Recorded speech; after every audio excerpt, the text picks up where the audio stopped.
Sunset Boulevard, a classic from 1950. Directed by Billy Wilder and starring Gloria Swanson as Norma Desmond. Upon visiting a movie set one day, someone there recognized her and said, "Hey, you're Norma Desmond. You used to be big." She immediately replied, "I am big. It's the pictures that got small." Hey everybody, welcome to Window. Thanks for dropping by, and I do hope you stick around. Today, Window takes us to Hollywood, California, the promised land, where millions of aspiring actors have gone to seek out fame and fortune in the movie industry. But unfortunately, many do not. On this episode, we feature an actor who's appeared in both movies and television, with actors like Tom Cruise, James Gandolfini, Demi Moore, Lou Gossett Jr., Cleavon Little, Donna Mills, and so many more.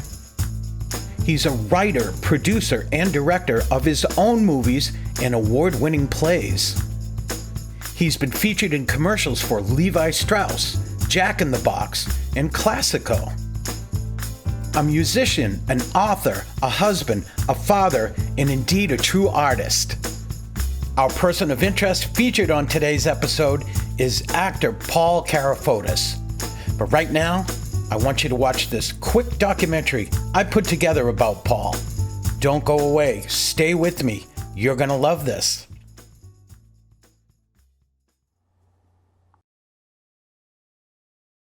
Born in 1959, Paul grew up in the Boston suburb of Somerville, Massachusetts. He was the middle child of Charles and Mary Carafotes. Paul's siblings include older brother and sister James and Sophia, followed by younger sisters Victoria, Margot, and Stephanie. Paul's mother Mary was the chorus instructor at the city's famed Somerville High School. A no-nonsense woman who loved her children deeply. Paul's father, Charles, a decorated Navy veteran, was also extremely supportive of his children and loved his family.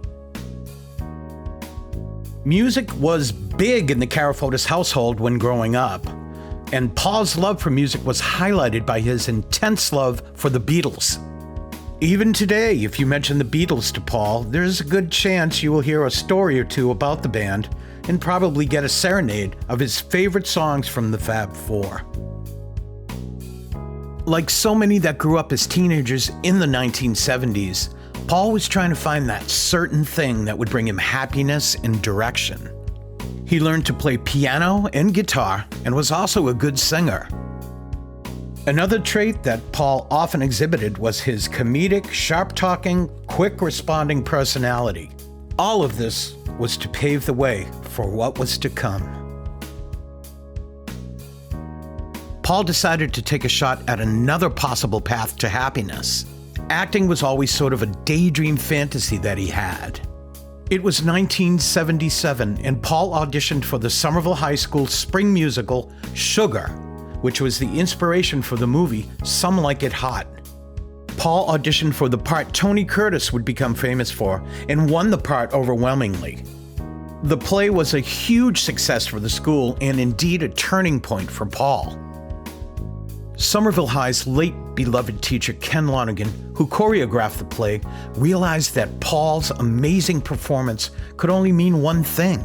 He urged Paul to get himself to New York and pursue acting as a career. His mother Mary was a bit leery of Paul pursuing a professional acting career and wished for her son to further his schooling, aiming at a career with more security. Paul's father Charlie told his son, "I knew you were going to do big things." Paul moved to New York City not long after graduation and began attending the famed HB Studio School for Actors. The school's alumni include Al Pacino, Barbra Streisand, Steve McQueen, and Robert De Niro.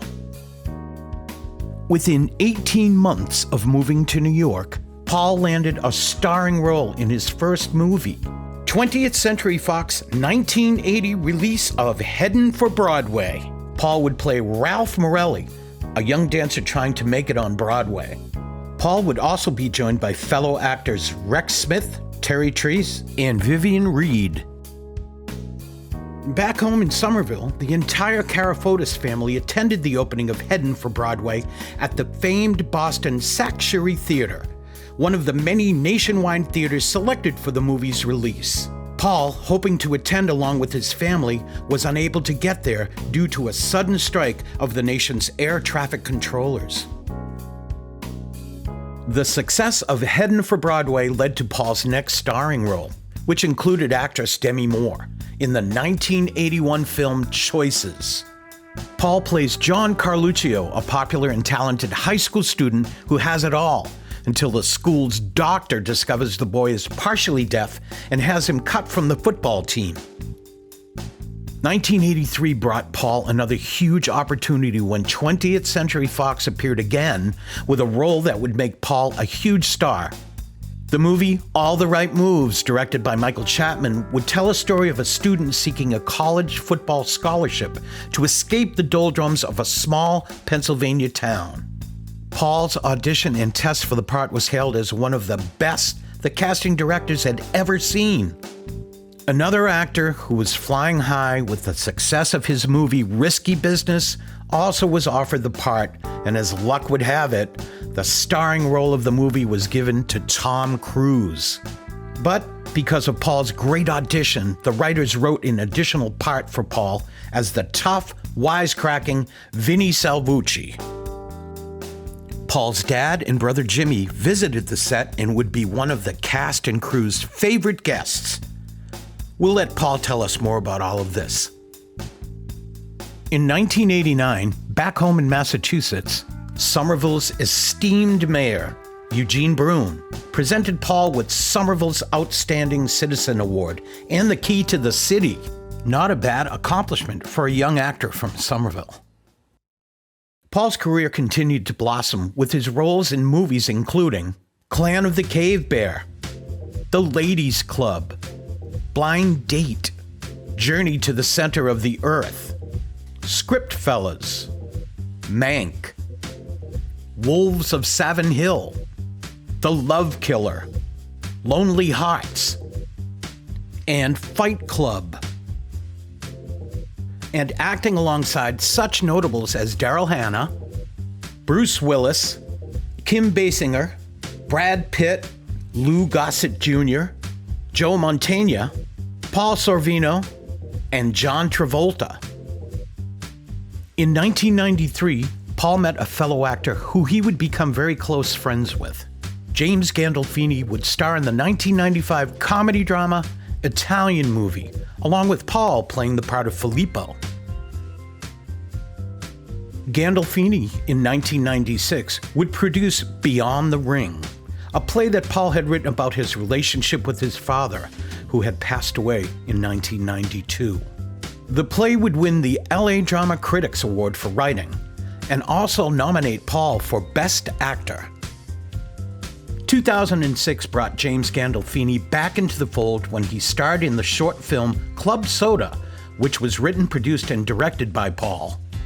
This was during the height of HBO's Sopranos and Gandolfini's insane popularity as Tony Soprano.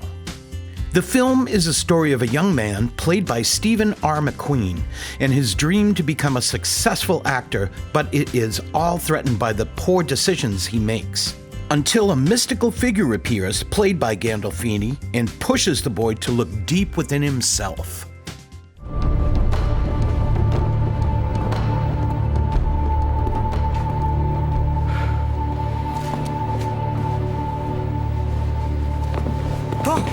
Who are you?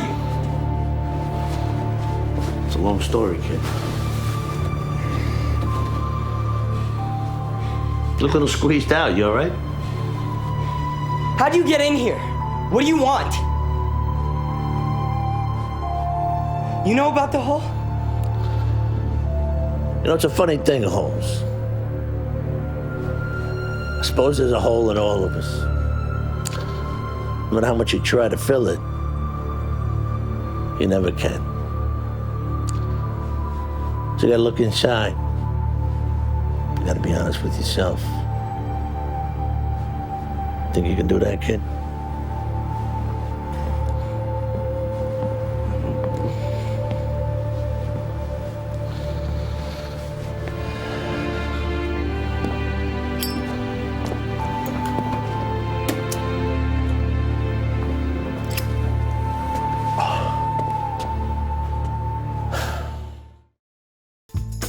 Club Soda also stars Paul's longtime friend and fellow actor, Joe Mantegna, as well as Louis Gossett Jr.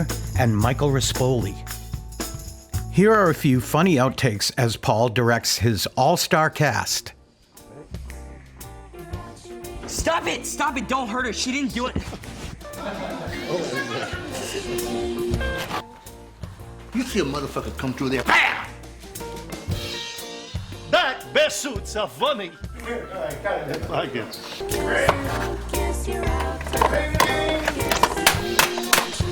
Your heart breaks, it cracks open.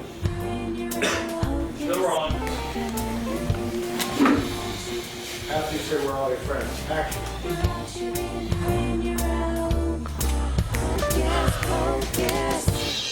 We're all your friends.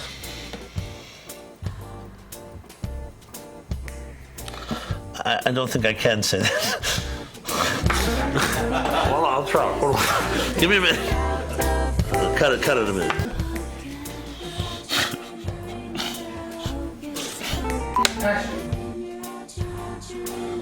Where are all your friends? Oh, when your heart breaks, it cracks open.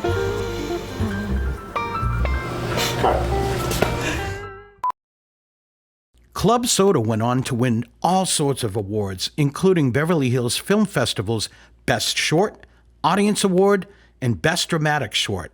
Also, the Hollywood Film Festival and Garden State Film Festival's Best Director, Writer, and Producer. Besides movies to his credit, Paul appeared in many commercials and television series, including his reoccurring starring role on Knots Landing as Harold Dyer from 1988 through 1990. Also appearing on Chicago Hope, Criminal Minds, Mindhunter, The Night of, CSI New York, and Tulsa King starring Sylvester Stallone.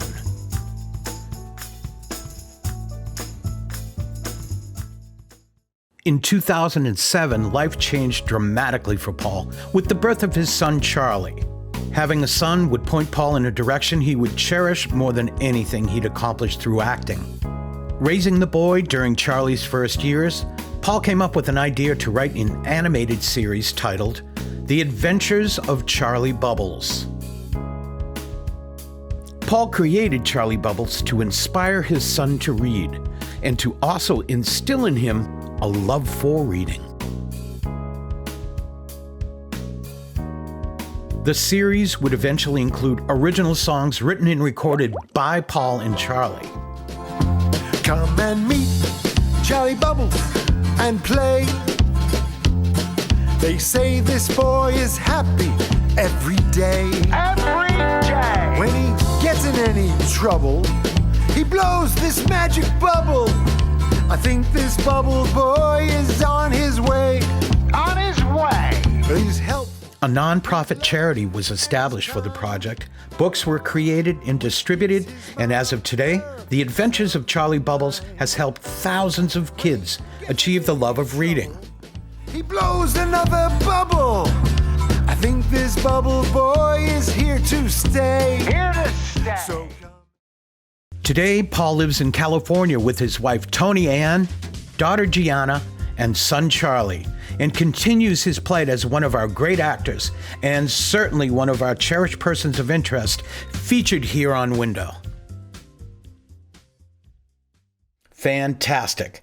So right now, let's look through the window with Paul Carafotes.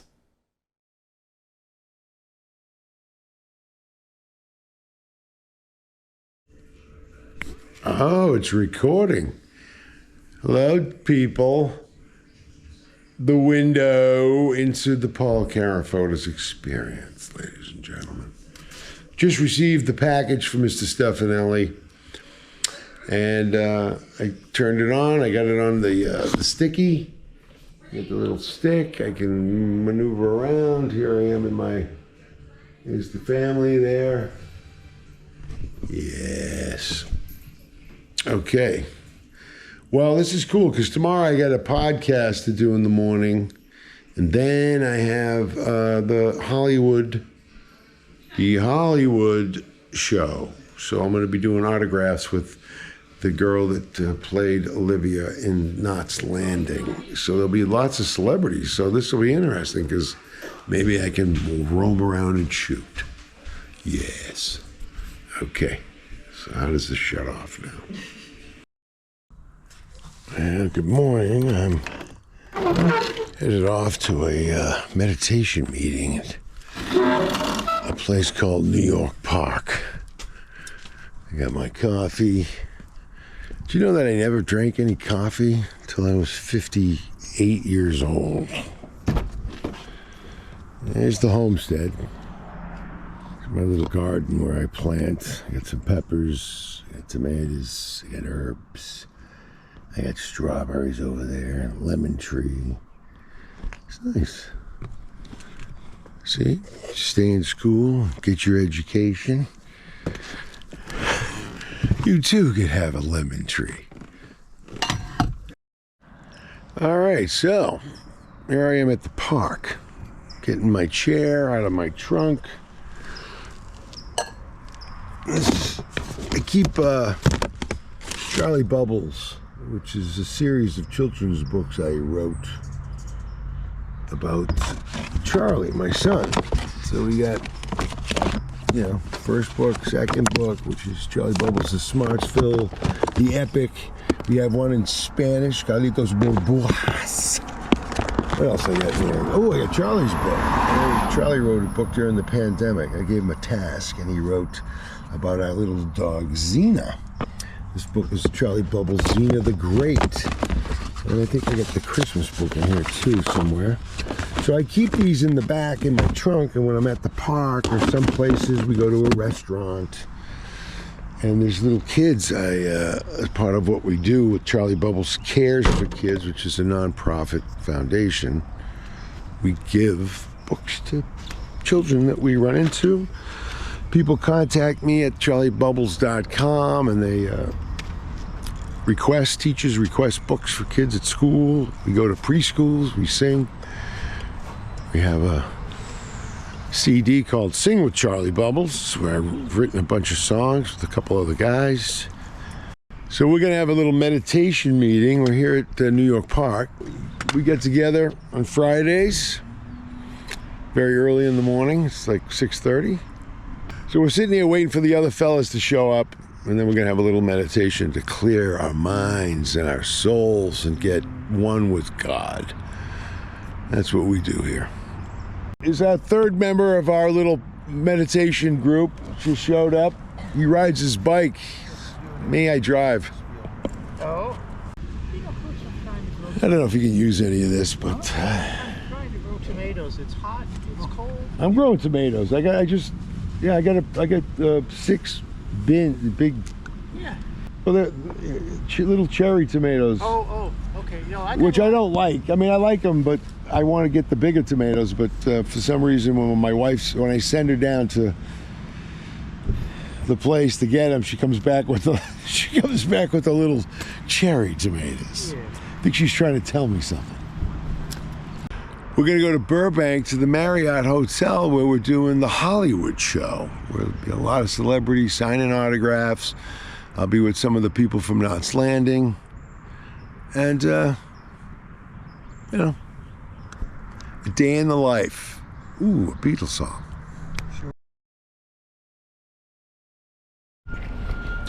All right, just found my way to the Marriott Hotel. Going in for the Hollywood show setup and see what kind of thing. Ooh, here we go. We got people lined up going in. Oh, it goes all the way around the corner. People are excited, coming in to see their favorite stars. I'll do it. Hopefully there'll be a few to come see me. So here we are inside.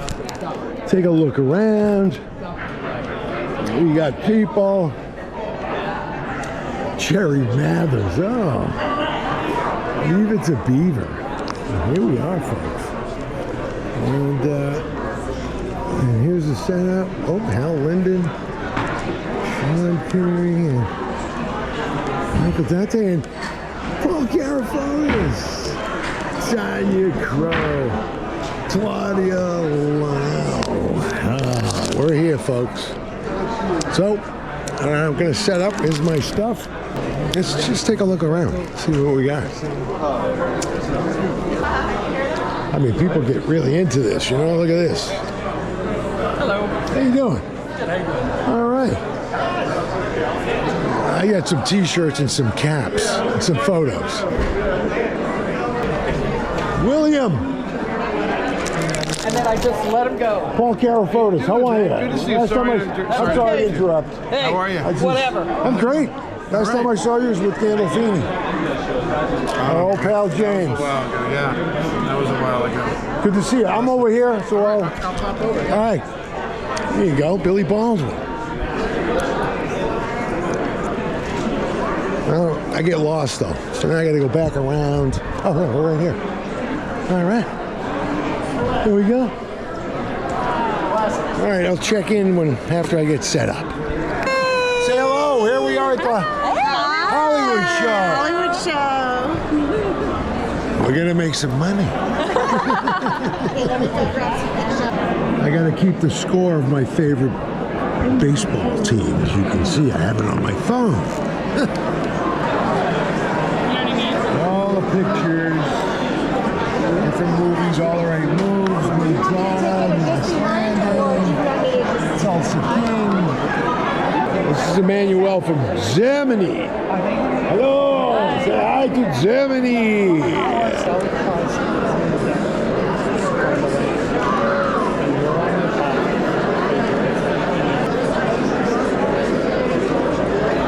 It's the blue pen.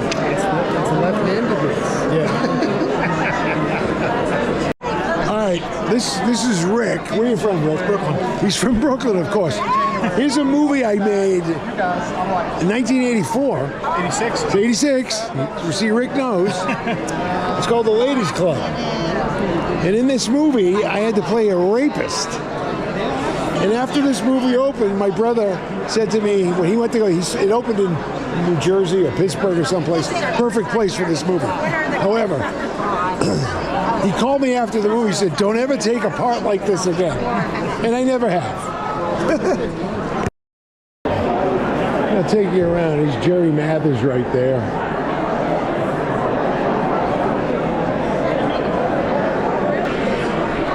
This is what happens if you hang around the business long enough. People want to put a poster up of you, and you get to meet people and say hello.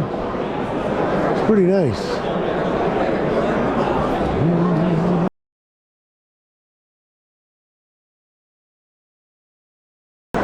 We're heading over to, where are we going?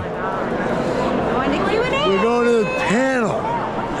They're going to ask us all kinds of questions. Whether we had sex when we were on Knots Landing. Do you remember him? I would have liked to have had a little more like fun stuff, like almost like a little more humor, a little lighter stuff. My storylines were. What, the drug? You didn't laugh about the drugs? No.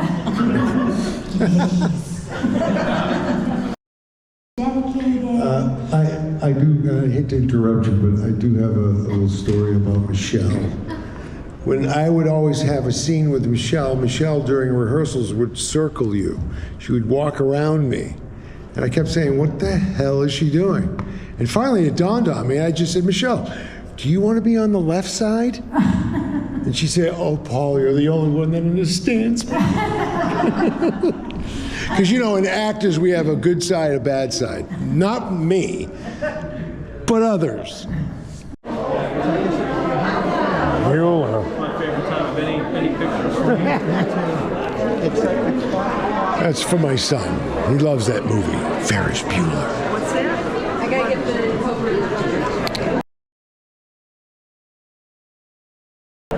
Just a little bit. My dad actually took this shot of me on the set. He came to visit while I was making the movie.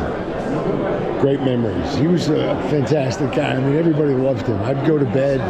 He'd come running into my hotel room with Tom and Chris and everybody from the cast. My father wake me up, like, going for Chinese food. You know, I got to shoot at 4 in the morning, and I wake up going, Dad, we're in Johnstown. There's no Chinese food. He goes, oh yeah, I found one. That was my old man. He was playing cards, hanging out with the crew. He was fantastic. We had a great time. So we're here at the Hollywood show today with the grace, the one, the only, my wife, Tonya. The wifey poo. The wifey poo. Working it at the table. We're doing it. I just wanted to say hello and introduce my real wife. Here is my television wife, Tonya Crowe, and here is the real thing. The real deal.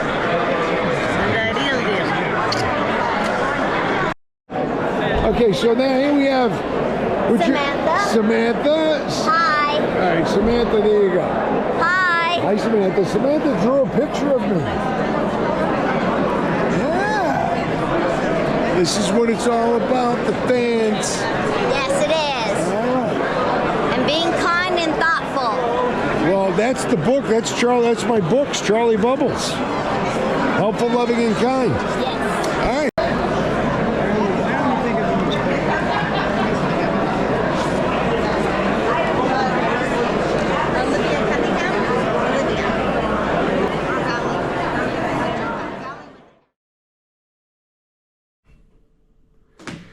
So this is the piano. You know what this is. It's a piano. But this is a poster of the movie that I produced called Club Soda. I wrote and directed it. And it's now going to start streaming pretty soon all over the place. It stars James Gandolfini, Gossett Jr., Joe Mantegna, Mike Rispoli, and Stephen R. McQueen. And you can look down here and see executive produced by James Carafotes, James Gandolfini, and Jake Steinfeld. It's pretty good, a pretty impressive list of humans there. Well, this I wrote when I was newly sober, about 3 years ago, and I raised the money, and I got a lot of help from a lot of people. But we did it. And Jimmy kept saying, you know, we should just keep shooting. And the thing that scared me most is that, you know, at that point he wasn't showing up on sets, you know, all the time. And he was supposed to shoot on a Saturday, and he showed up on the set on Friday. And I was like, what are you doing here? He's supposed to be here tomorrow. So he came, and then we all went out, and he wanted a certain suit, and he was going to call this Academy Award winner, and I was just so nervous, and I was looking at Rispoli going, don't go out tonight with you know, we got to finish this, you know? And of course, the next day, Jimmy did not show up. But he did pay for the day. He wrote a check. And we had backup stuff to do, and we shot some other stuff. And it was great. Joe Mantegna, awesome. You know, Mike Rispoli flew in days before to work with Steve and me, and we were working on stuff. And, you know, the funny story is that I did not put myself in this movie. So I wanted to, but I thought it was a little much. Write, direct, produce. So I gave the part that I would have played, which was based on a friend of mine, Mike Cavagrati, who, when I first went to New York, he worked at this bar called The Balcony, and he befriended me. I came in there, he thought I was, you know, like, what are you doing? Like, you want to be an actor? How old are you, 18? What are you doing here? You know, your parents let you leave? And so he was impressed by that, and so that character is based on Mike. All the characters in the bar were people that came into that bar. But I gave that part to Joe. And so Jimmy called me, you know, and this is in the midst of all the Sopranos stuff. And it was, you know, pretty heady times. I mean, it was so huge, that show. And I mean, one time I flew to New York, I was at his apartment, and we were standing in the kitchen, and he had a phone machine back in the days when you got like tape messages, and there were like 300 messages, and he just looked down, looked at me, and he hit the erase button. He didn't listen to one message, and I go, "What are you doing?" He goes, "Everybody on that phone wants something from me."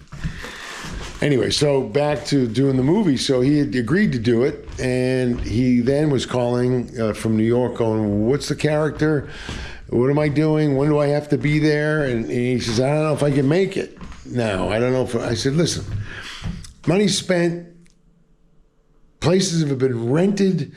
I've got crew. I've got, other actors. We're start shooting Thursday. I need you on Saturday, whatever the date was, April 5th.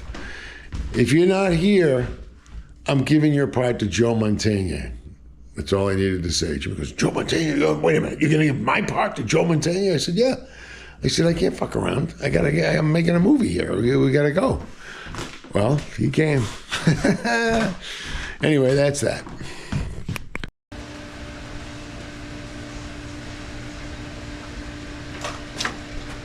See, it's not all fun and games, people. I gotta clean the pool, keep it fresh, keep it clean, keep it chemicaled up, keep it clear, so that when I go into this pool 3 times a day and exercise and other things. The kids don't use it as much as they used to. I got it for them, but like so many things Dad does, it just goes by. Anyway.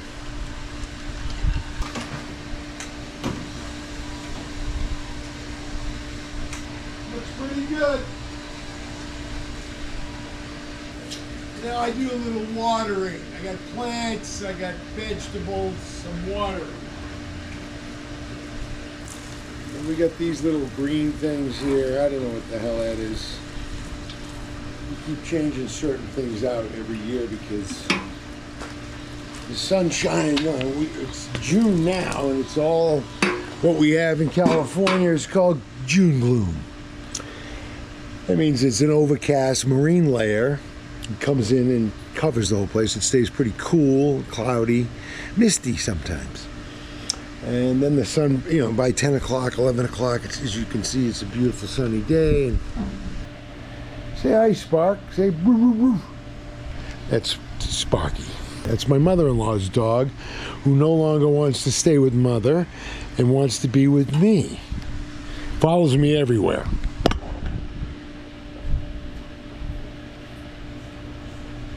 I just shut the camera off and I got my ass chewed for smoking a cigar by my wife and my ex-wife. Who needs that? No. This is an experienced umpire back there. Around third, Hankerson coming home. Sliding into third ahead of the throws. Jackson West and Florida State takes the lead. We've never seen it.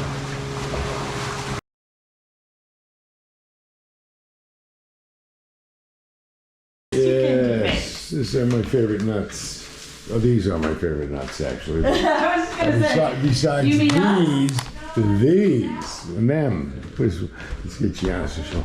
That's screaming. What are you doing? What are you doing? Don't film me. But here we are.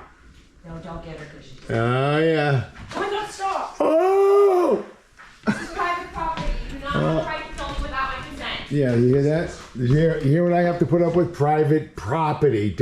I need consent papers to take a picture of my kids.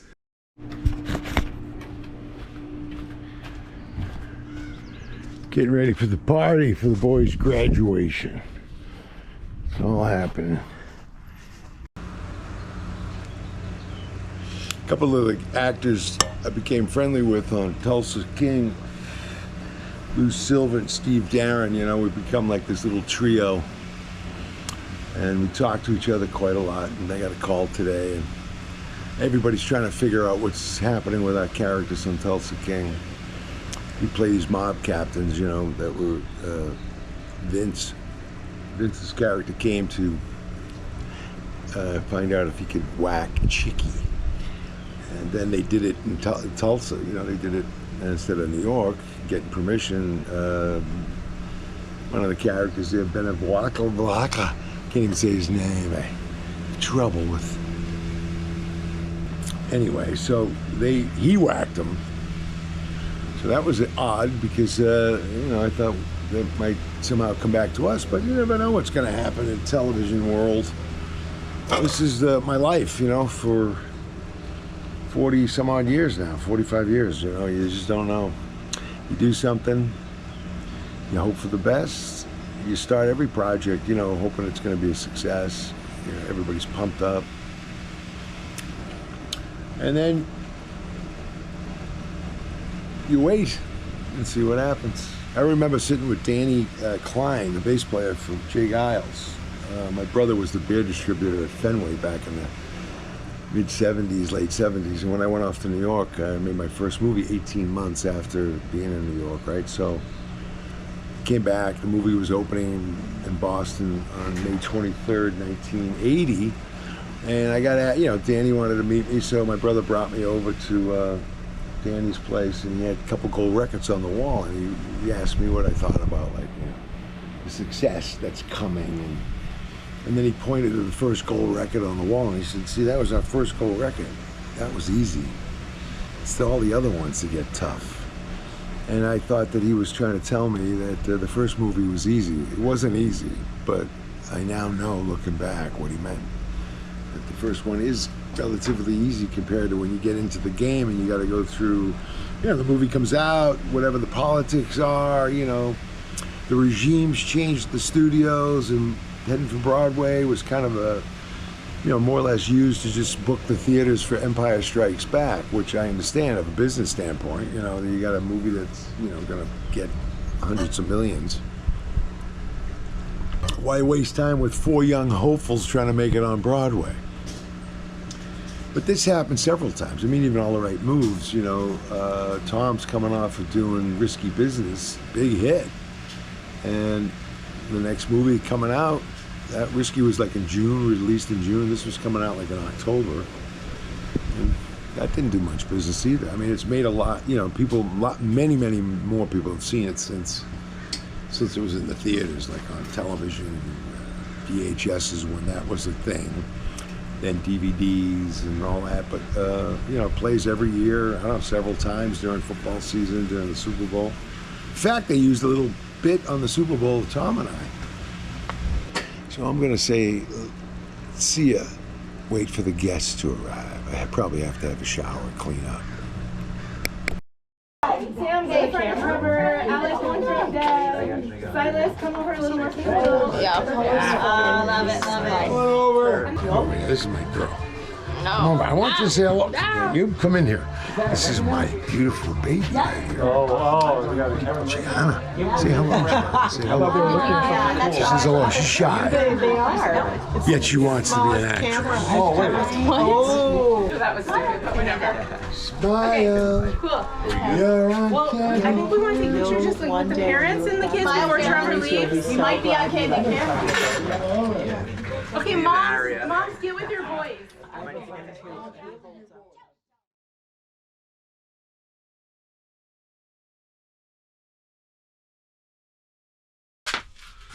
All right, so I am looking for some relics from the old days.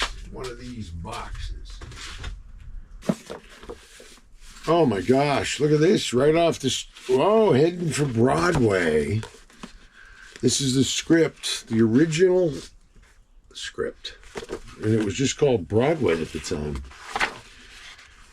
And, Jesus. I mean, I'd like to actually reread this. It changed so much, Joe Brooks was like writing on matchbooks and come in the morning and give us, hey, and he stuttered. He had a little bit of a stutter, and he, tried to get through it, hand us this stuff he wrote on napkins, bar napkins, and matchbooks. This was written by Larry Gross and Hilary Henkin, who had gone on to do some good films. Also, Joe Brooks got a writing credit on this. That's how people do it, you see. This was copywritten in 1978 from the Light and Sound Company. So this was the original script. Can you see that? Green cover, Broadway. Wow. Suicidal. This is signed to me. This is episode 1, final draft, August 25th, 1988. And this is a Knots Landing script. You can see the signatures. Lynn Moody, who I did a pilot with, was where I met Joe Mantegna on a pilot called Now We're Cooking. Lyman Ward, Cleavon Little, and myself starred in that. It's a little-known pilot for CBS. Ted Shackelford to Paul, keep your hands off Abby's daughter. But what about me? Val, that was Joan Van Ark. Donna Mills wrote to Paul with love. But keep your hands off my daughter. Seemed to be the theme. Paul who? Oh, Harold, yeah. Love you, Pat Peterson. To my love, Harold, Olivia, who I hadn't seen in 35 years. You got a bunch of footage from the Hollywood show. We had a great time. It was great to see you. I hope we get to do some more of those. To Paul with mushy kisses and hugs, Terry. Here's Kevin, was one of my favorites. To Paul, the best. Kevin Dobson. To Paul, smiley face. Michelle. I've got a few scripts in here from that era. Oh, here's me writing a song. On the back of the script, I got lyrics to a song I was writing. Because, I do that too. We haven't really covered much of that. But with the Charlie Bubbles, we have a new book called Braveheart. It's about a little girl named Isabella who was born with half a heart. And she died after a courageous battle in 97 days. And her dad called me and asked me if I would consider writing a book. And I thought, wow, that's a tall order. So, but I hung up with the guy, and he had, it's a very, wow, it's a tough, I can't imagine if I had to go through that. But after thinking about it, I thought, it's a good match. Charlie Bubbles is all about heart and family and doing the right thing, the next right indicated step, being helpful, loving, and kind. So I thought, well, that's the tenet. So maybe I can be helpful, loving, and kind, and I wrote it. Change of Heart, a.k.a. Harold Dyer. Here's a funny story. I grew up in Somerville, Mass, and always daydreamed about being in the movies and being on TV because, all the girls would like Davy Jones and if I liked that girl, she liked Davy Jones. I said, I gotta get this girl. Maybe I should be on TV. That was the connection, always about the girls. All right, let's see what else we got. There's lots of stuff in here. Here's the press kit for Headin For Broadway. There you go. There's a nice picture. Also in this is the press release, Knots Landing. Paul Carafotes was born and raised in Somerville, Mass. After graduating high school, he moved to New York City, where he worked as an occasional extra on television daytime drama Another World. I did four extra jobs. Paul landed his first starring role at the age of 20 in a movie called Headin For Broadway. He moved to Los Angeles on his birthday, March 23rd, 1980. Shortly thereafter, began appearing on television series Knight Rider, Murder, She Wrote, St. Elsewhere, Trapper John, Greatest American Hero, and Hotel.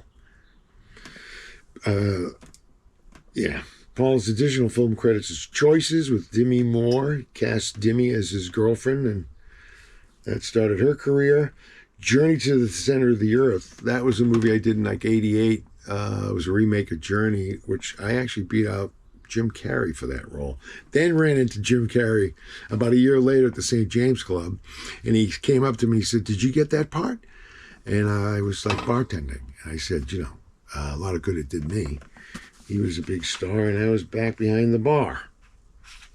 But Jim's a good guy. We had some laughs. He actually, I'll tell you, this is a good story about that. I was up for that movie, had many auditions, and then suddenly I was out. I was, my agent called and said, "You're probably doing too many commercials or something. You're a little overexposed." And I said, "Really? Okay.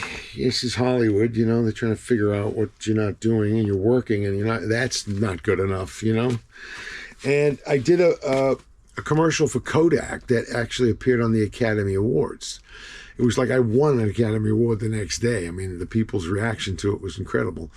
And suddenly my phone rang. It was my agent, said, "Remember that movie that you were out? Well, you're back in," because they saw the commercial and the Academy Award. awards. And I got called from the director who wanted me to come to the, and Dave and musicians will know this place, the Sunset Marquee, which is a big hangout. I used to hang out there too. Lots of musicians, actors. We all get to go there and drink and party and get whacked out in those days. And I had to meet at 6 a.m. Me, Jim Carrey, Nicola Cowper, who was cast already as the lead in the movie, with the director. And I went there, and I'm sitting next to Jim Carrey. She's across the table with the director. And this guy, I couldn't get a word in edgewise. He was putting his leg behind his head. He's goofy. He's making faces. She's laughing. She's having a great time. And I just sat, slumped back in my chair, and ordered another tea and said, well, there goes this movie. So I left that meeting, that breakfast meeting, got into my little white Suzuki Jeep. Jim Carrey had a 550 Mercedes SL. He was parked in front of me. I got in my Jeep. He got in his thing. We drove off. I went home. I took a nap, and I had a dream that I got the job. My phone rang. I woke up from sleeping, picked up the phone. It was my agent. He said, you got the part in the movie. I was like, what? I said, I just dreamt it. And it was weird. I dreamt that I got the job. So he's telling me I got the job, and they were going to offer me $4,000 a week. I said, ask for $5,000. And that was that. And I ended up doing that movie, and it was a nightmare. Crazy. I had a crazy affair with the girl in the movie. I was flying back and forth to England. I was out of my mind. The director was a little nutty, a little bit insane. And the movie really never came out. You can see it on Hulu now. I'm only in 20 minutes of it because they went to go reshoot in South Africa, of all places. And I wouldn't go because it was apartheid, but that's not the real reason. The real reason was I didn't want to see the girl. And she called me from there going, aren't you coming, Paul? She was English, you know. Aren't you coming, Paul? I said, I don't want to see you. That's why. Plus, it was a miserable experience. It was a horrible shoot. And it was very tough on everybody.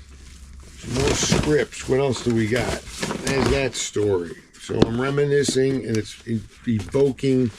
And if you can believe it, this was a gift from that movie. This is an original classic, Journey to the Center of the Earth comic book, 15 cents. Jules Verne. Is this it here? Announcer. What is this? This is Choices. This is my second starring role in Choices. Another football film where I played a partially deaf violinist who gets kicked off the football team because I have a hearing problem. Yes. Oh, no, and I think this is the script for Journey to the Center of the Earth. I still have it in the binder that I had. Holy moly. That was a crazy. Oh, look at this. I got the Drama Critics Award for writing a play I wrote about my dad, my relationship with my father, called Beyond the Ring. That's it. The Drama Critics Award for Outstanding Achievement in Theater, Writing Award for Beyond the Ring. Wow. Jeez. What else we got? There's lots of stuff, lots of goodies in here. Okay, All the Right Moves. Okay, I originally went in that. I had done Choices, and they got a call from the producers to go into 20th Century Fox. And I was 23. They were trying to cast real high school guys. And I sat there with the casting director, and we talked. We got along. It was making a laugh. And she said, "Are you really 18?"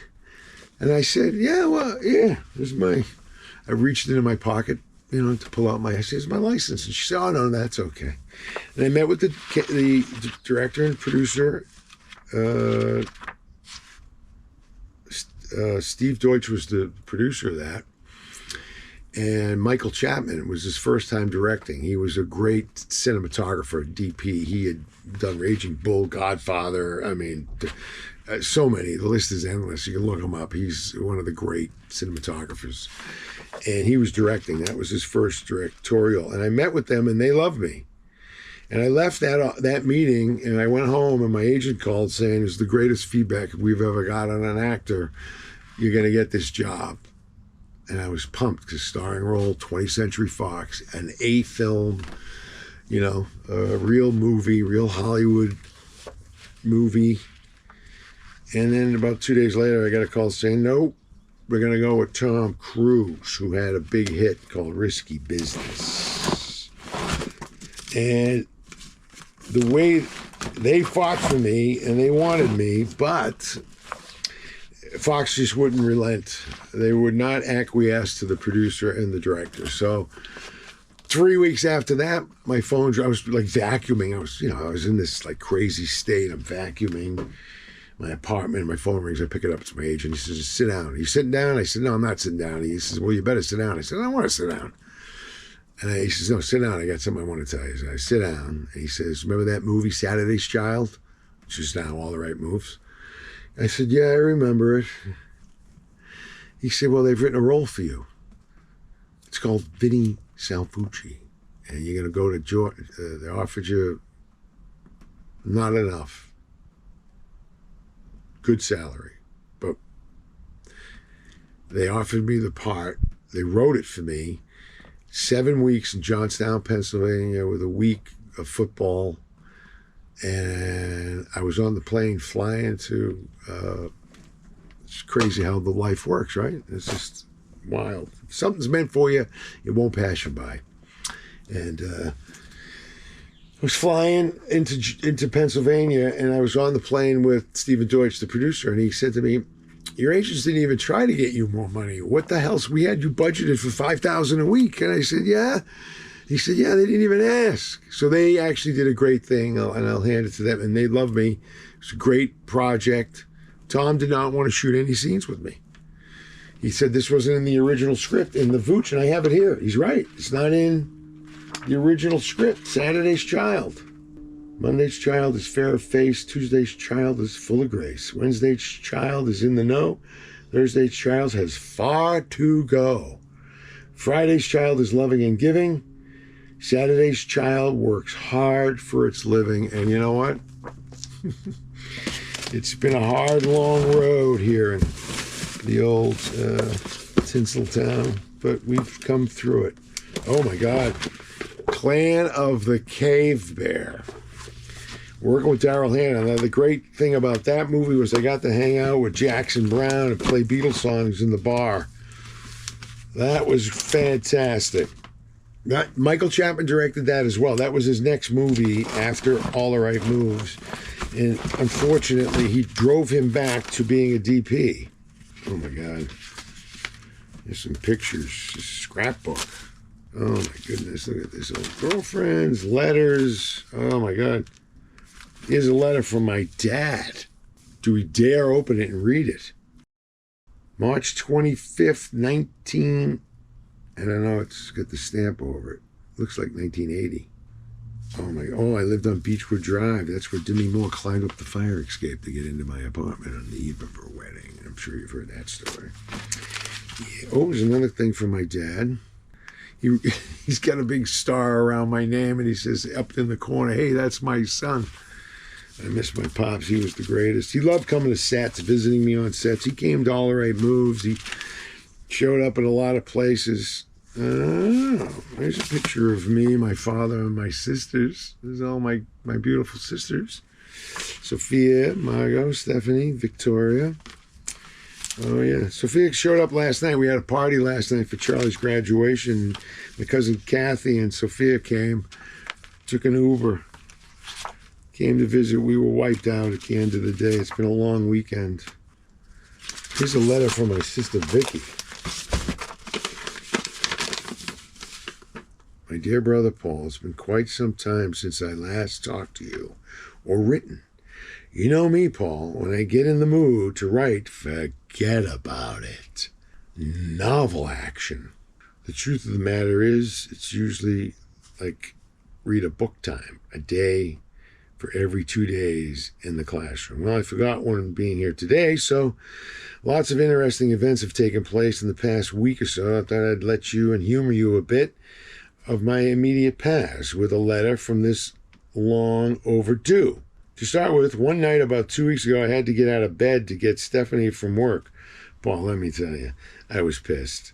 Anyway, pork chops, Margot bitched, and she was up. It's not like she was, I can't read that, in bed, but I couldn't understand why she got me up to go get her. Why couldn't she do it?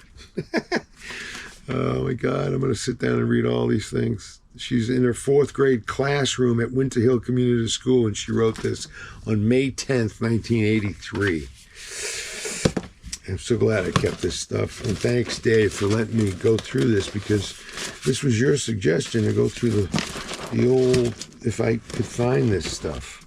And we found a lot of stuff. All right, well, what do we got here? Oh, me and Paul McCartney. Look at that. That was in the, that was at the luncheon for he was being the guest of honor, and somebody had heard some of my music when I was on Knots Landing and flew me to London to try to get a record deal in London. Huh? I bet you didn't know that, Dave. And I was sitting, they invited me to the Intercontinental Hotel for this Northrop Robbins luncheon. And I'm downstairs in the green room with Elton John and Phil Collins and the guy, there's a guy I recognize those guys, and we're having a glass of wine. And I kept saying, I know you. And they're all like, this fucking guy, oh, what a guy, And I said, it was Donovan, but I didn't recognize him from Donovan. I had been in London 6 months before and went to see a play. He was in it, and he was great. I just said, I saw you in a play. I didn't say Donovan, yellow, mellow, yellow. And then everything turned. Suddenly I was one of them. They had put their arms around me, were hugging me and Donovan.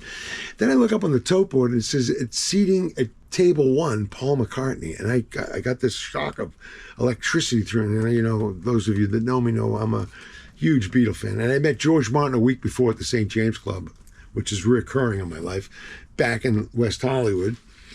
And suddenly I'm at this luncheon, and he walks in with Linda and Mary and George Martin, and I got to tell you, that was so powerful, the emotion, feeling the presence of Paul McCartney and that charisma and the greatness and what he meant to my childhood and, the songs, and they were just unbelievable. And since then, I've met Ringo several times and George and, Pete Best, and I was a guest of honor at John Lennon's first wife's club in London called Lennon's.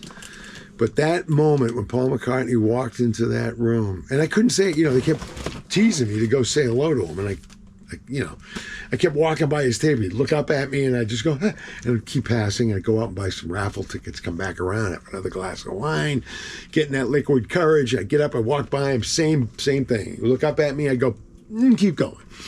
And then finally I went, I'm 3 sheets to the wind now, and I go, I'm got to say, this is Paul McCartney. He's sitting 4 tables from me. He's right there. And finally, I get up, I walk towards him, and I do the same thing. He grabs me by the arm, and he just looks up at me, and he says, do you want to have a chat? And I hung out with Paul McCartney. And he signed, I got that somewhere. I think that's up in my, but that's where that picture was from. This picture was from that luncheon. And I got a couple of them, but I don't know. It's a little blurry. I've had it now AI'd and fixed, and that's upstairs. But anyway, people think I'm Italian. I make my living as an Italian. And when I went to London at Christmas, I was having dinner at Lennon's, and I was going to do the Terry Wogan show. And Cynthia Lennon was sitting in the window at the club outside. You could look up and say, that's Cynthia Lennon up there. And her husband, I think, or her partner, or whoever it was, came over to the table and he asked me, it's great to see you. What are you doing here? I said, I'm doing the Terry Wogan show, you know, I'm on Knots Landing. They knew it because they got Knots Landing in England. So I went up and I sat down with her. I met her. I guess I was charming. I wasn't half in the bag yet. And she invited me back. I was with my girlfriend at the time, and she invited us back to be her guest of honor at New Year's Eve at the club. So I sat with her, and we danced, and she kept saying, you know, John sent you hits, and there's all these great, beautiful photographs, large prints, different stuff that you've never seen of the Beatles, some really cool stuff. And I danced with her. And then finally she said, hey, would you mind, Paul, very much going over to this table? There's about 14 people from your country and they've recognized you. Would you mind going over to say hello? I said, absolutely. So I got up, I walked over, they're all Italian, they're all sitting around, they got champagne glasses, they give me a champagne glass, they pour me a little champagne and they put a toast and they said, to our Italian friend. And I have my glass up in the air and I go, I'm not Italian. And all their faces is like I hit them with the apple, the famous scene in Knots Landing, you know, with Kevin Dobson. They just went, got their glasses and they're like, and then in the moment I came up with, I'm Sicilian. And they all went, yeah. All right. I think that's going to do it. I think that's, we've had a long weekend of filming and doing stuff. And you've seen some of my friends. You've met Rex. He was here. Charlie, my son, my daughter, my wife. I hope this is good. Got enough stuff to put together your show. I wish you all the success. Windows is a great idea. I will shoot one more shot. I want to show the book to the Charlie Bubbles Foundation. We have Charlie Bubbles Cares for Kids. You can make a donation. Go to charliebubbles.com. You can buy a book, any one of our series up there on Amazon, or the music. You can download the music, Sing with Charlie Bubbles, at Amazon or iTunes. And we don't keep any money. The money all goes into the nonprofit. And that enables us to buy books and give them to kids in hospitals, kids with cancer. So this new book I just finished writing about the girl I told you about, Isabella. And that's the book. That's the cover of the book. Can you see that? You get a nice shot of that? I don't know if we have reflections or something, but that's called Braveheart. Yes, a story. It's a book for Isabella. Unfortunately, she passed away at 97 days old. And there's a fund for her, and it's called Hearts for Isabella.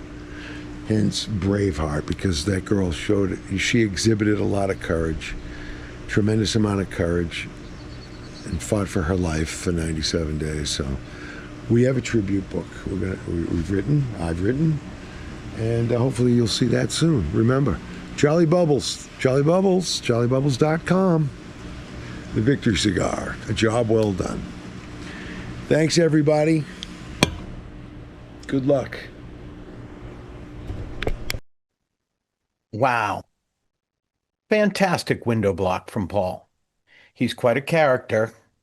And right now, going to attempt to hook up a video call with Paul, conference call.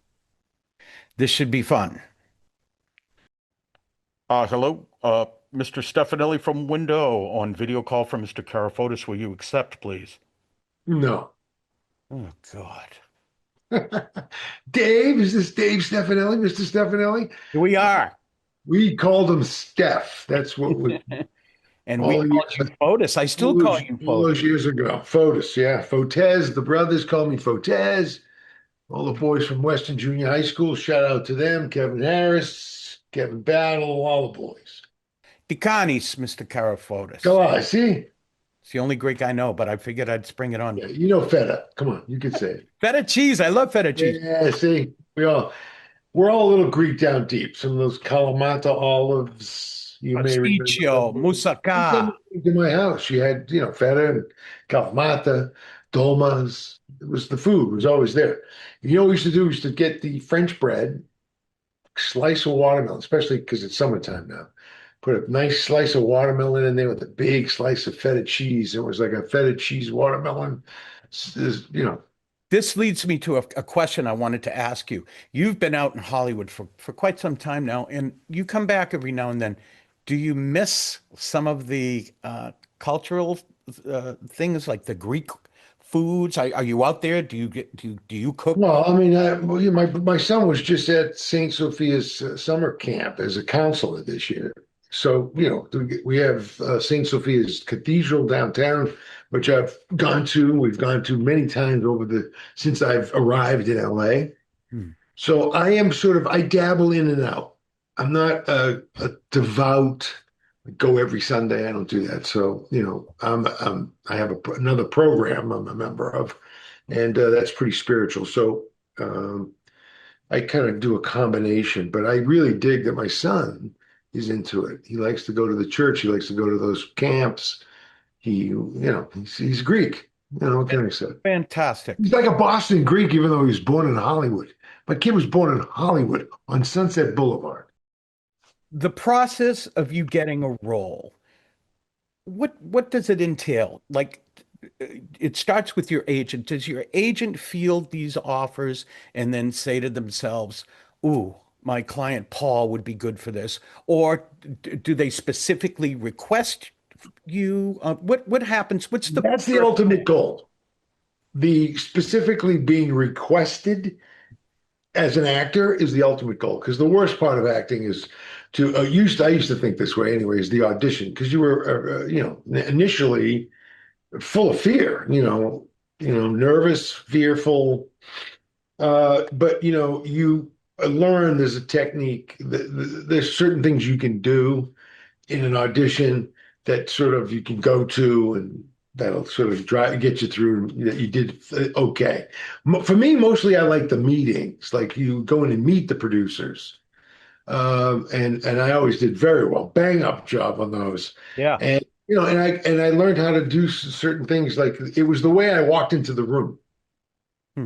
That's the first, because this is somebody comes in, the assistant casting director says, Paul Carafotes is going to be next, Paul, and they come out and call you in. Door opens, you walk into the room. That's your moment. There are different techniques, like for instance, Headin For Broadway. Joanna Merlin, who was my acting teacher, she gave me the script, and I had the weekend to read it. And she told me, you go in, and when you meet the director, you are Ralph Morelli. Oh, right. So you read the script and you tell the story. Don't tell him I gave you the script. Right. Just go in there and be Ralph. What is the next thing you do? You get the script. You would go, yeah, you're in your room. I got it. Absolutely. That's kidding. That's you. That's right. Oh, really? Yeah. No, but what is the next? I used to call my mom and dad. Right. Yeah. No, all that. I know. I understand all that. I'm talking about, do you meet the director, the script person? Do they give you the script? Okay, this depends on where you are in your career. Like in the beginning, you'd go in and meet the casting director. You'd read for her, talk to her. Then you'd get a call from your agent saying, hey, you went past that first hurdle. Now the producers want to meet you.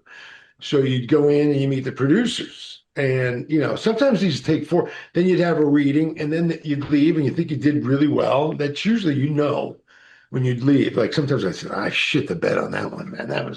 But then I get a call and say, hey, you got the job. I'm giving you sort of the different scenarios because it's too difficult to just give you, it's one thing. It's not, because it changes. So then you would get the producer meeting, then they'd have you read, then the director, and then sometimes you got to come back 3, 4, 5 times. Very unnerving. Most of it's just the attitude, but you get the job, and then there's the negotiation. How much, what your billing's going to be, what kind of trailer you're going to get. Usually it's like a one-page writer. It's a few things. You're negotiating your billing, your this, your that. Okay. Per diems, if you're flying first class, all that stuff, right?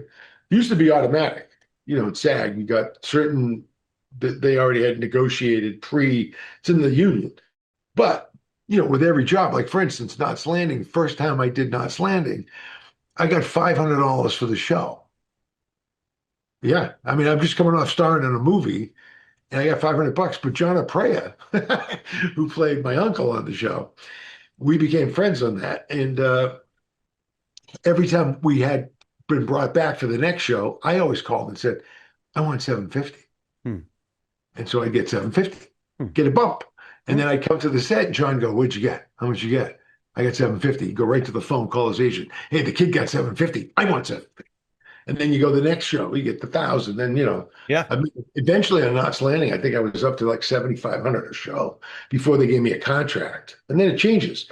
And that's a story for you, Dad, because you get treated a certain way, you know what I mean? Depending on where you are in the pecking order. Yeah, sure. You're the star of the movie, then everybody, you don't even, everybody's bringing you, doing, da.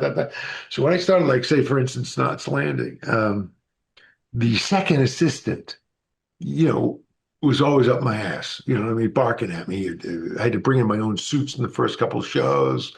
I was, maybe late. I forgot my keys. I had to get the car, drive on the sidewalks back into Hollywood because, I'd come back to the set and she was always dogging me. Mm-hmm. And then the day came when I got my contract. So now I'm a series regular. Oh. The next day when I showed up on the set, she came and said, Mr. Carafotes, what would you like for breakfast? You get a role, and we're talking, it doesn't matter, TV, movies, theater. You get a script. Learning a script, it's always been a daunting thing in my mind. I say, how, even doing this, wanting to ask questions, I say, let me prepare. How do you memorize a script? Did you have trouble doing it? How do you memorize a drum part? How do you do it? Over and over. So that's the method. Over and over. You get the script, you go home. I wrote. Do stuff in the mirror. Well, for me, I always wanted to, I'd like a certain amount of naturalness that I have carried, to just be myself pretty much, especially in television. You don't have time. There's not a lot of time. Like on a movie, you sit around a lot. They do a scene, shoot a thing, they go back to your trailer. You got hours sometimes. There's maybe a rehearsal period. On a television show, you come in, you get the job, you show up, they put your mark, this is where you are, he comes over here, she's saying this to you, you move over there, you get the thing, you turn around, and then you leave. So you're trying to assimilate all these things in your head that they're giving you, and then you do it, and sometimes you don't even, can I do it again? Because I don't know if that was any good. Television, boom, let's go, get it down, let's move on to the next thing. And then, of course, if you're on a series, it's like anything else. It's like doing a performance night after night. You know where all the spots are. You know where you hit that little, you give it the slap on the snare. You come in with the little paradiddle bomb, triplet on this thing, ba-bam. It's a nice little, and then it's tasty over here. You kind of, ooh, yeah. I get the little groove. Now you got to get into the pocket and lay down the groove. I want to thank you for making the metaphor similarity to drumming. Yeah, but it's true because there's a flow, there's an ebb, there's a flow. You're working with somebody's, I'm working with you. You bring a certain energy, certain feel. You go to work with these actors, but as an actor coming in, like say to do an episode, very difficult. I mean, the actors that you see on TV that are just appearing on one episode and you like them, that's a damn good actor because it's very hard to work, to manage, all those things, everybody else's ego, stuff that's going on. You don't know, you're walking into, you got to be able to do it. So like, being from Somerville, I take a lot of pride in that because, I'm can fend it off. I'm ready for, counterattack, maybe a left hook here. Yeah. How do I get out of this? Hit this guy as hard as I can and get the hell out. Yeah. Whatever, So let me ask you this about dance, Dave. Let me ask you this about scripts. You obviously get yourself into the character and how you're going to play it. Do you ever ad lib on a script? Is that a thing that actors? Oh yeah, I do. Well, this is where it's kind of goes hand in hand with your last question. So as I try to bring, depending on what the part is, trying to bring my own Paul Carafotes, because you don't have the time. You have to rely on how sure-footed, how I can do the dance steps here. I'm gonna have to do a little whatever it may be. Try this, try that. Depends on how you work with. I always try to add a little humor into everything that I'm doing. Like I find what I think is funny and try to hit that beat, try to do it so there's a little, even when I'm playing, tough guys, whatever. I always try to go a little bit towards the humor. Now, I, started off my career doing Different Strokes was the first television show I did. Wow. That's a comedy. Yeah. And it's odd. I played a heavy on that, but I remember that. You were in the hallway, the scene in the hallway. Yeah. And you were a tough guy. I saw that. I was selling pot to what's his name? So yeah, I was selling pot to him or something. That's 1981. Wow. You know what I mean? So, and I had no idea what I was doing because it's my first, and I think I just done Headin For Broadway was it, maybe Choices. What is your ideal director? Do they let you develop yourself? Do they criticize you? What do you really want in an ideal director when you're on a set? Well, I want him to support what it is I'm trying to do, and to just give me a little guidance if I'm not laying it down. Like I have, depends on who you're working with. Like I'm going to work pretty soon with David Fincher again on Once Upon a Time in Hollywood sequel. And I did Mindhunter. I've done a lot of stuff. Fight Club with him, Mindhunter, Mank. I worked with him since 1986, before he became David Fincher. You know what I mean? The great director. And it was different then. And now that digital's come along, he does. I'm not saying something out of school. He does like 170 takes. You got an 8-page scene. You're working your ass off, man. So at a certain point, you don't know what the hell you're doing anymore. You're just delirious. It's just, and I don't know if that's part of his technique. Like Darren Sarafian, another really talented director that I've worked with. Darren and I, like we have almost a dialogue. We have a repartee. He knows I'm trying to go for the humor and this.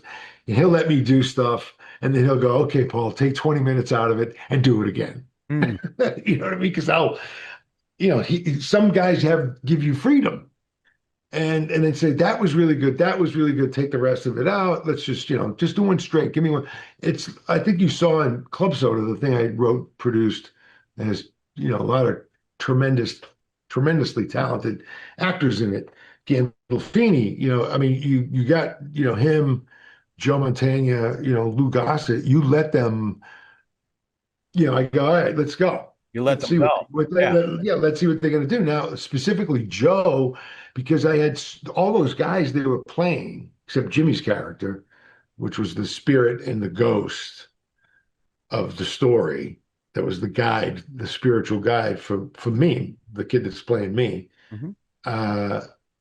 You had Lou Gossett, like these really talented guys.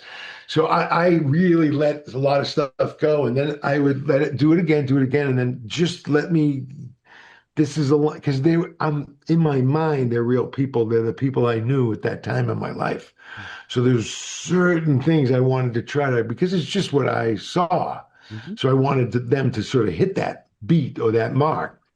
And being that they're that professional, I mean, you saw Jimmy, for instance. I had a line that came out at Chris Penn's funeral that Sean said, when your heart breaks, it cracks open.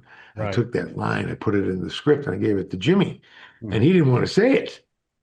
He goes, "I don't think I can do this," and he was with me at the funeral, and he didn't know where I got the line from. He was standing with me when worked. Sean said it. It's fantastic. Oh, it's a great, and it's true. When your heart breaks, it cracks open. What is the most difficult role that you've ever played?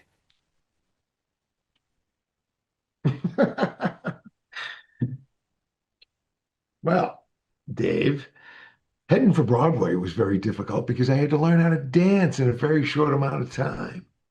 And I was working with Broadway dancers. So that was difficult. All the Right Moves was a hard role. I had sat and had dinner with Craig T. Nelson, who was playing Coach Nickerson.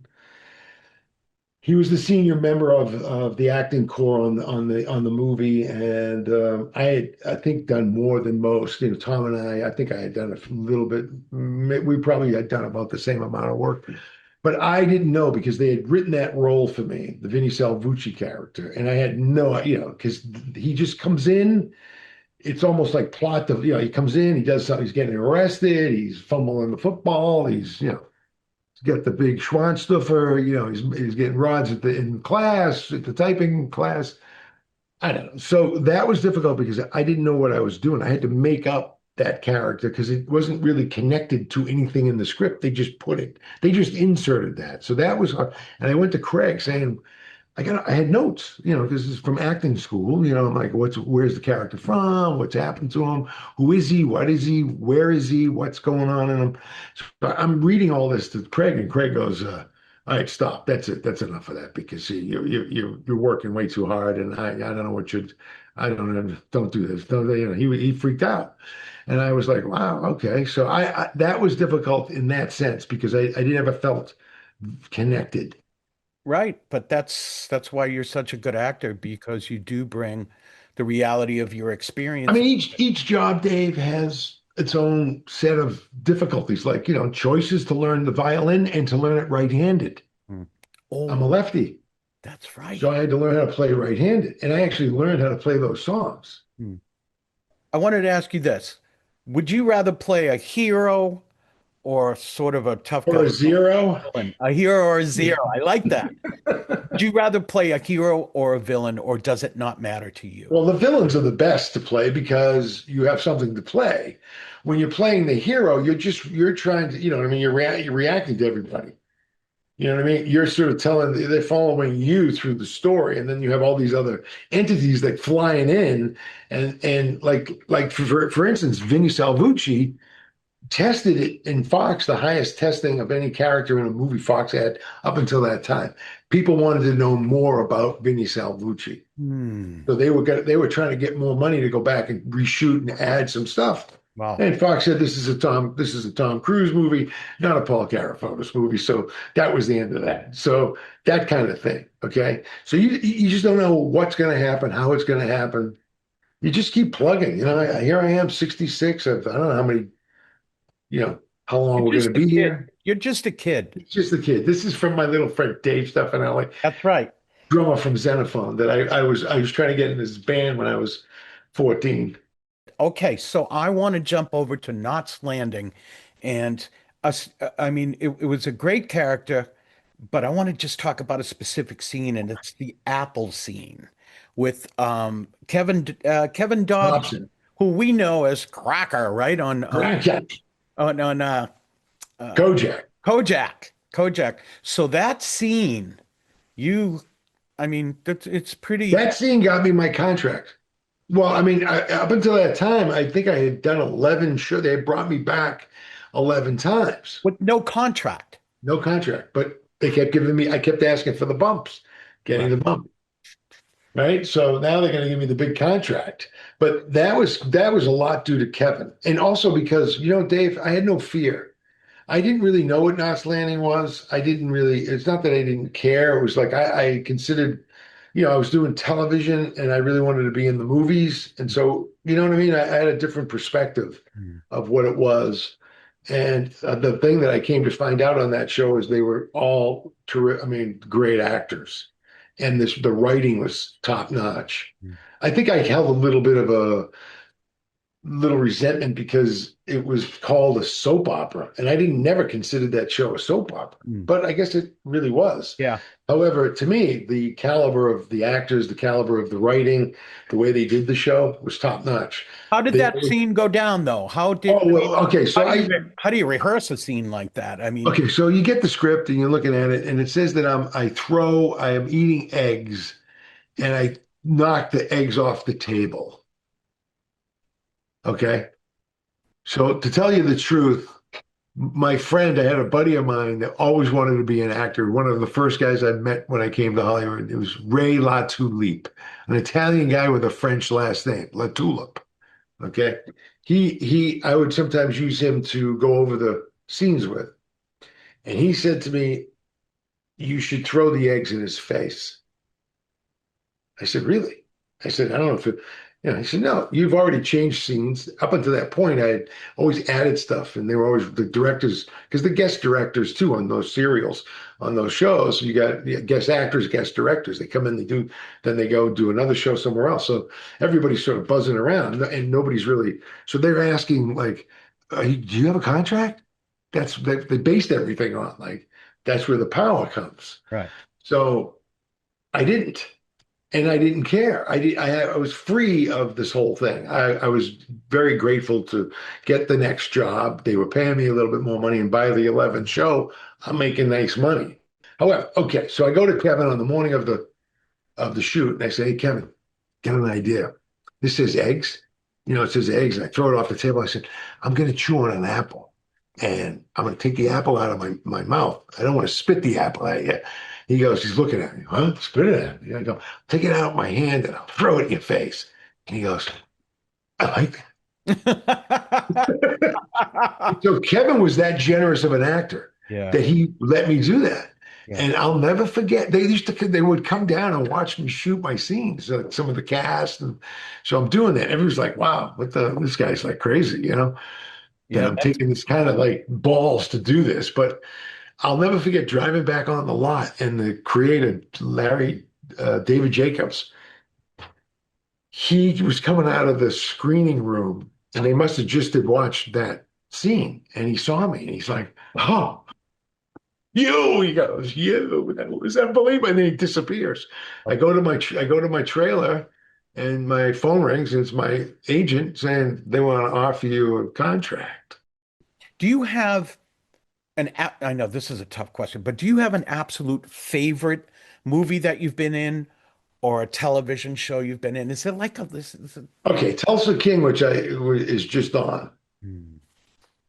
Season 2, episode 7. I played Ralphie. I was Ralphie in Headin For Broadway. It's almost like, I hope it's not the end.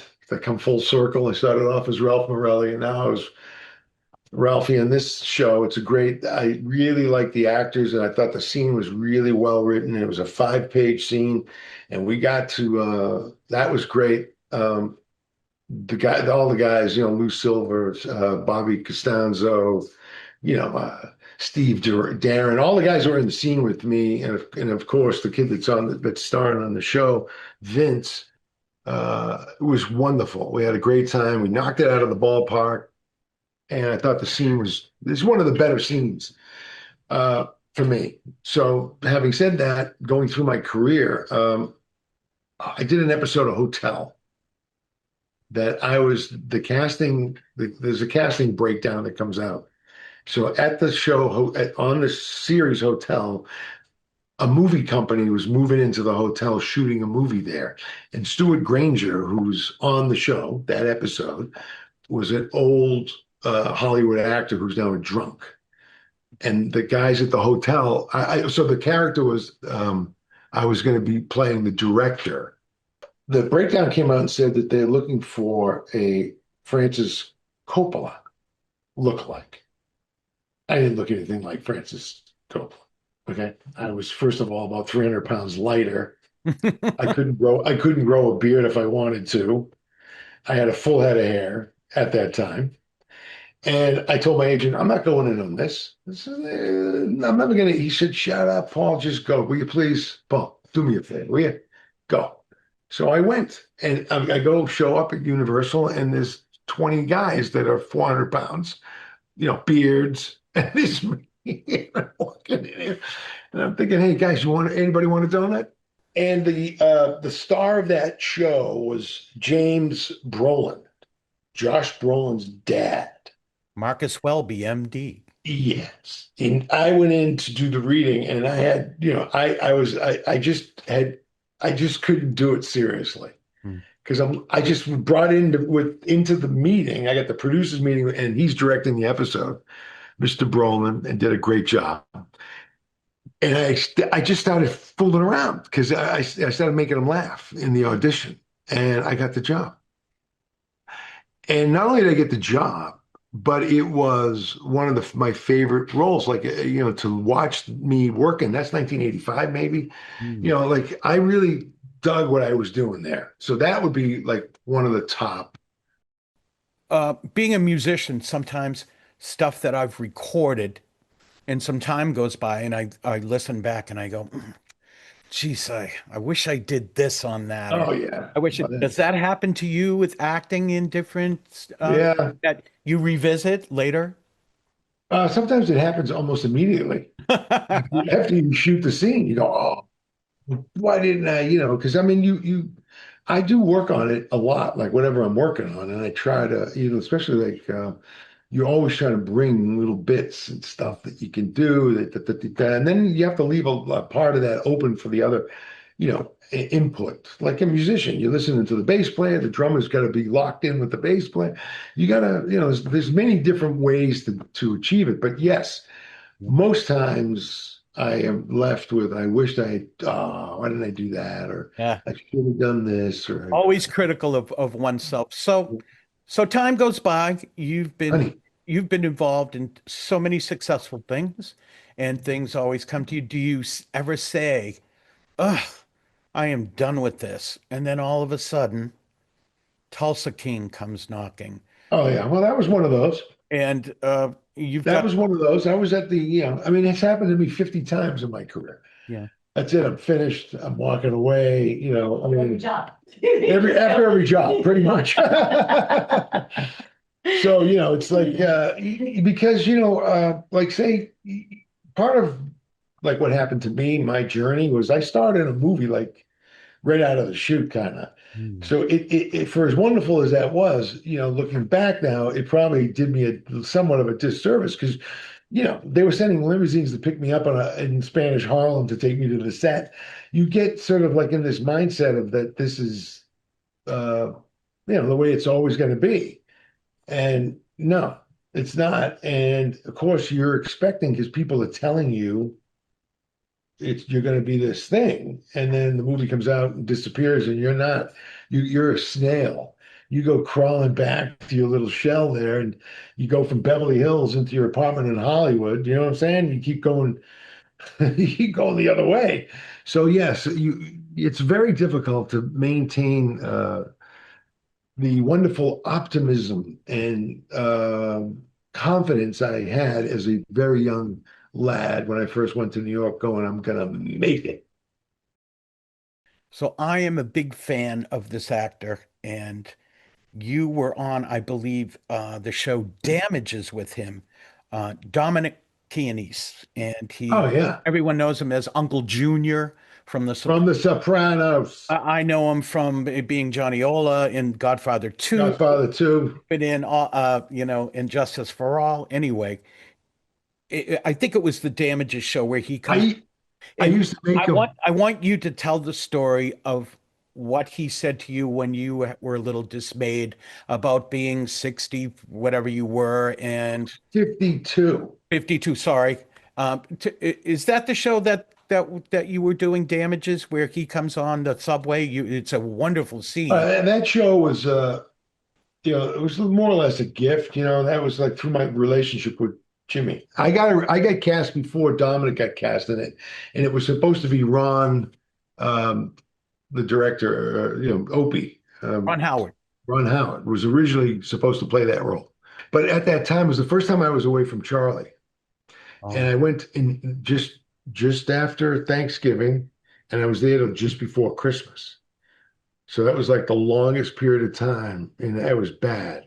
To be away from my kid that long.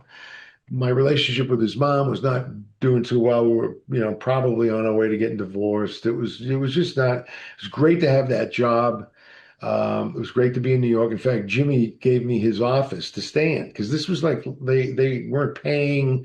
They didn't want to fly you. They didn't, it was the whole thing of it was just a catastrophe to me, even though it was a gig and it was 6 episodes, which was a gift.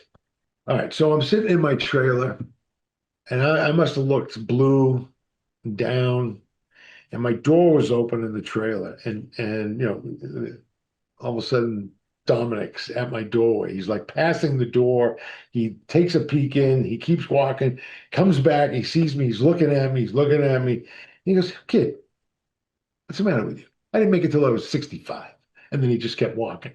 And that made me laugh, and I thought, yes, it was not what I was thinking about, but now that I'm 66, I'm thinking about it. Maybe we need to get Dominic again. Yeah, he's still around too. Commercials. So here I am, years back, doing my thing at my house, got the TV on, doing my stuff, and I hear this little piano and someone kind of just singing, and I looked, and it's a commercial for Levi Strauss. Oh yeah. It's you, and you're sitting there with your jeans on, your legs up on an upright piano. You're playing and singing. Yes. How did that come about? Did you write that song? I did. And I'll tell you what happened. There was two different casting people involved in that. And the company, I ended up the people that I ended up doing the commercial for were great. And it was kind of crazy. I went to Sheila Manning's office, and there was a piano there, and they sit down, and they if you can play something and talk. Who is she? Sheila Manning. She was the original casting director for the commercial. Okay.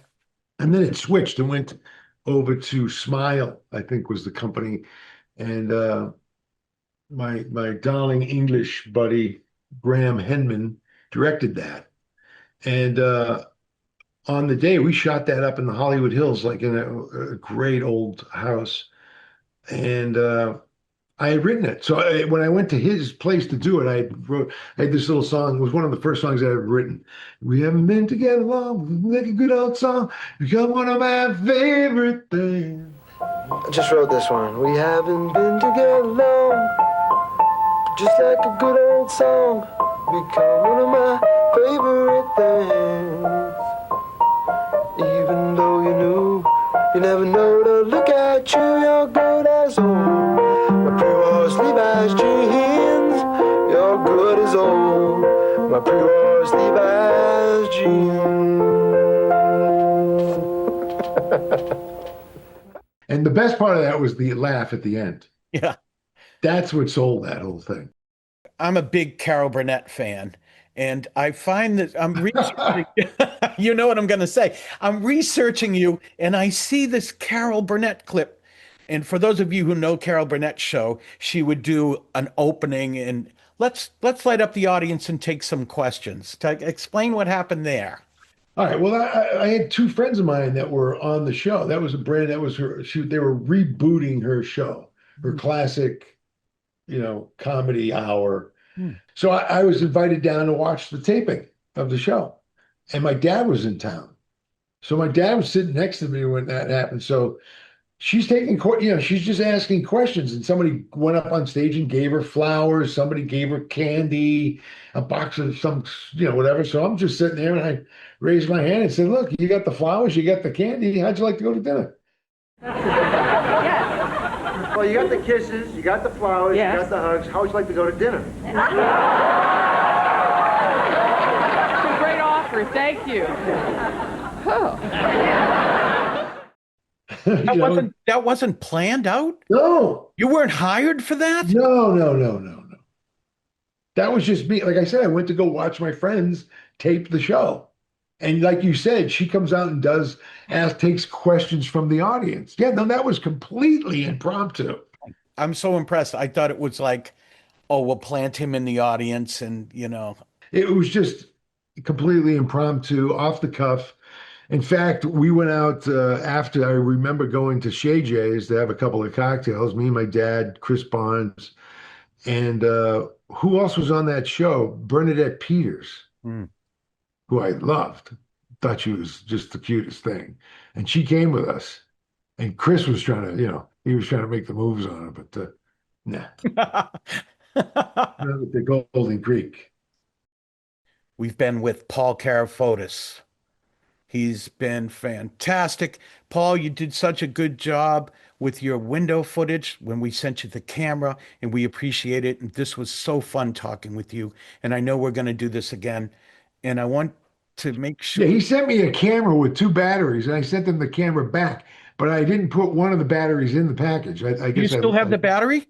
I sent it to you. Oh, that's right. Sorry. Yeah. Oh, yeah. You thought it was Oh yeah, I had to send him. You're like that. You're like I can't get the memory thing The out. post office. Oh, that's the battery. We thank you for being on the show. We want to hear more about what's going on. We know you're probably going to be doing more Tulsa Kings, and you got a new movie part with a new Brad Pitt. Yeah, just a small part. I think I have just one scene. It's a couple of days. That's Nothing. okay. But, I mean, I'm happy to do it. Brad's a great guy, and I like working for Fincher. I didn't know that I could do like a 100-day schedule, 140 takes a day. I don't, at my age now, I need rest. So we want to just say I've been waiting all interview to use that. I'm going to use it again. We want to thank Paul Carafotes. Wait, Dave. Oh, look, watch. Wait a minute. Man, watch. Wait. Okay, go ahead. Yeah. Dave called me, after we'd done the first portion of this interview and said that he needed more of him on the interview. So this is why we're doing. Well, it was, wait a minute. It's not. And I told him, I explained. It wasn't more of me. It was less of you. Oh, okay. There you go. That's always good to have less of the interview subject. I told you this, and I'm going to say it to your fabulous audience, the 3 people, anybody that your friends, your wife who's watching this show. Dave wanted another day with me to do this, and I said to him, and he was complaining because he was moaning to me, and the Italian guilt he was trying to lay on me that poor Dave didn't get to ask me all the questions that he wanted to. I've known the kid 50, 60 years. Okay. So I said to Dave a while ago, Entertainment Tonight asked me, can you describe yourself in 5 words? And I said to them, I can do it in 3. Just too much. There's your interview. 'Cause Somerville leads the way.